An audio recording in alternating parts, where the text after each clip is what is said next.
So I was running for office, and in doing so, I'd met with some folks at a local bar in Koreatown to talk about my race.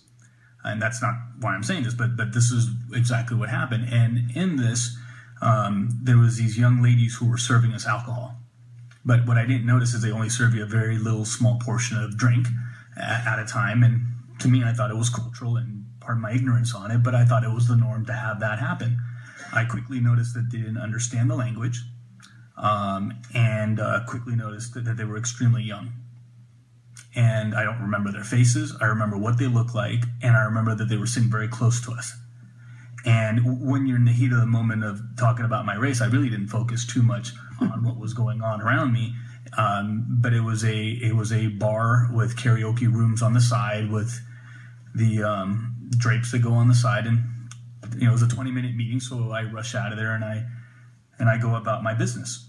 And on my way home, I kept thinking to myself about these young ladies that didn't have faces, didn't have names, never even had a chance to talk to them, except for I remember for asking for alcohol, you would tap, and they would serve you a drink, not a full drink.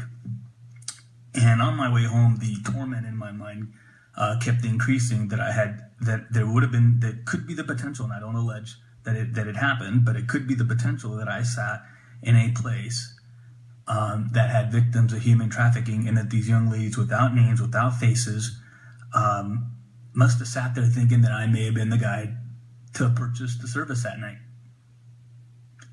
And the torment, and I just can't even explain it, but the torment that and I have a 2-year-old, 2 years, 3 months. Sorry to take up a little bit more time. Yeah. 2 years, 3 months. And when I look at him and I think the possibility that if I had a different sort of fortune in a different sort of country, different sort of state, and something terrible like my son being taken, stolen, or leaving on his own and caught in this kind of business could potentially have happened if my circumstances are different, just horrifies me.